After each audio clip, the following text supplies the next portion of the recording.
कांग्रेस अध्यक्ष राहुल गांधी ने सीबीआई निदेशक आलोक वर्मा से अधिकार वापस लेकर उन्हें छुट्टी पर भेजे जाने के सरकार के खिलाफ शुक्रवार को सीबीआई मुख्यालय के बाहर प्रदर्शन करने के बाद गिरफ्तारी दी। इससे पहले वहां एकत्रित लोगों को संबोधित करते हुए उन्होंने इस मुद्दे पर प्रधानमंत्री नरेंद्र मोदी पर हमला बोला। राहुल गांधी ने मोदी पर सीबीआई चुनाव आयोग और प्रवर्तन निदेशालय समेत संस्थानों को बर्बाद करने का आरोप भी लगाया। इस प्रदर्शन में हजारों की संख्या में पार्टी कार्यकर्ताओं ने भी भाग लिया।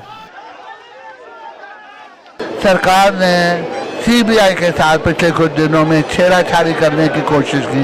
इनकी बात चलती तो इन्होंने सीबीआई डायरेक्टर को बिल्कुल बदल ही दिया था, दूसरे की नियुक्ति भी कर दी थी, 14-15 और आदमियों को बदल दिया था, जो कि उनका अधिकार नहीं है। अगर अपॉइंटमेंट सीबीआई डायरेक्टर की एक पैनल करता है, चीफ जस्टिस वगैरह, तो उसी तरह अगर हटाने की नौबत आ जाती है तो पैनल से बात करो। ये व्यक्तिगत निर्णय नहीं हो सकते। तो अगर हम आज नहीं बोलेंगे जब सीबीआई को खत्म किया जा रहा है तो कौन कब बोलेंगे? मोदी जी की राफेल डील का मामला खुलने वाला था, इस डर से उन्होंने सीबीआई डायरेक्टर का तबादला कर दिया और पूरी सीबीआई में हलचल है।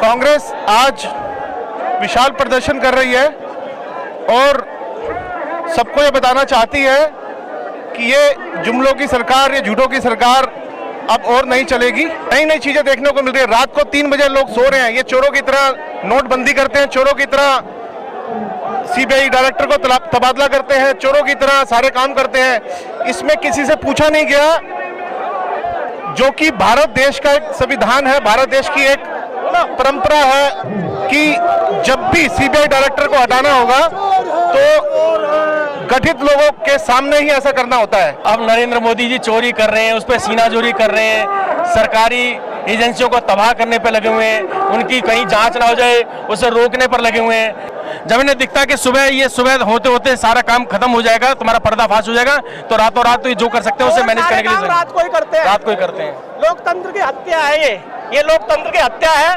सीट का दुरुपयोग है और ये चोर है, साबित हो चुका है। पूरा हिंदुस्तान, पूरा विश्व देख रहा है जो सीबीआई में हुआ, इतिहास में पहली बार हुआ। इसके जिम्मेदार प्रधानमंत्री हैं और ये राफेल में जो हुआ उसका ध्यान बटाने के लिए करेगा, वो बड़ा शर्मनाक निर्णय और हम निंदा करते हैं, कड़े शब्दों में निंदा करते हैं और पूरा देश, पूरा विश्व प्रधानमंत्री मोदी को माफ नहीं करेगा।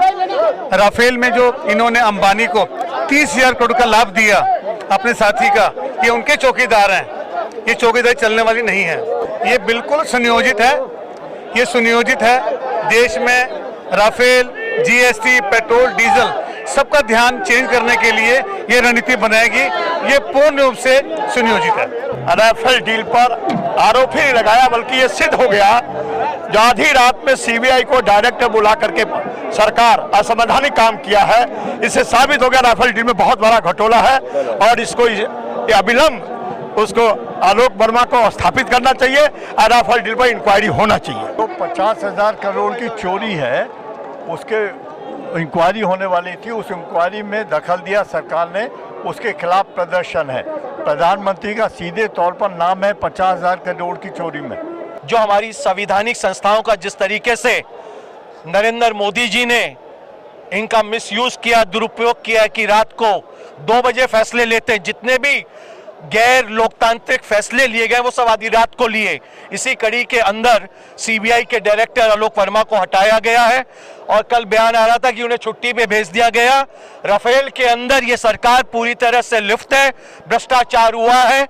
नरेंद्र मोदी ने अपने मित्र अनिल अंबानी को सीधा राफेल के अंदर 30,000 करोड़ की दलाली उसके खातों में गई है और इसमें सीबीआई उनके खिलाफ इंक्वायरी करना चाह रही थी और कर रही थी और ये प्रोसेस और प्रक्रिया में जारी था इन्वेस्टिगेशन। इसके तहत नरेंद्र मोदी ने अपनी सरकार और अपने को बचाने के लिए पूरे लोकतांत्रिक ढांचा जो सीबीआई जो उस संस्था का तहस-नहस कर दिया है। आज़ादी के 50-60 साल की आज़ादी के बाद पहली बार ऐसा हुआ है कि जिस तरीके से देश के अंदर एक सरकार जो नरेंद्र नरेंद्र मोदी के नेतृत्व में सारी संवैधानिक संस्थाओं को तहस नहस करने जा रही है। तो आज कांग्रेस पार्टी देश के अंदर जागरूकता लाने के लिए, देश के लोगों को बताने के लिए कि किस तरीके से चुनाव आयोग का, सीबीआई का, सीबीसी का, आईबी का दुरुपयोग हो रहा है, और तमाम अन्य जितने भी हमारी जो इंडिपेंडेंट जो हमारी विंग्स हैं, जो देश के लोकतंत्र को मजबूत करने में अपना योगदान करती है, उसको ये सरकार खत्म करी। अरे रावत जी, आज आप सीबीआई प्रदर्शन कर रहे हैं, किस लिए कर रहे हैं? देखिए, एक भयभीत सत्ता शीर्ष ने आधी रात को सीबीआई हेडक्वार्टर पर कब्जा करके उसके डायरेक्टर को हटाया, और उस हटाने में किसी प्रक्रिया का पालन नहीं किया गया, क्योंकि सीबीआई डायरेक्टर की नियुक्ति में और हटाने में दोनों में एक विशेष प्रक्रिया है, उसका पालन नहीं किया। और जुर्म ये था क्योंकि उस व्यक्ति ने, जो डायरेक्टर थे, उन्होंने राफेल फाइटर प्लेन की खरीद के मामले में कुछ ऐसे दस्तावेज जो उसमें भ्रष्टाचार को सिद्ध कर रहे थे, उनको स्वीकार कर लिया था और कुछ क्वेरीज प्रारंभ कर दी थी।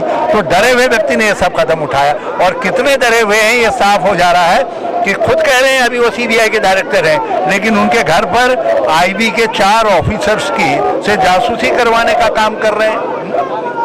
रातों रात हटाने का क्या प्लान है इनका?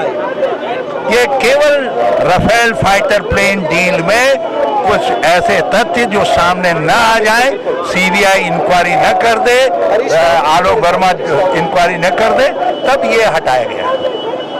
ये थे हमारे साथ हरीश रावत जी, पूर्व मुख्यमंत्री उत्तराखंड के। कैमरामैन अभिषेक के साथ धर्मेंद्र कुमार, लाइव न्यूज, दिल्ली।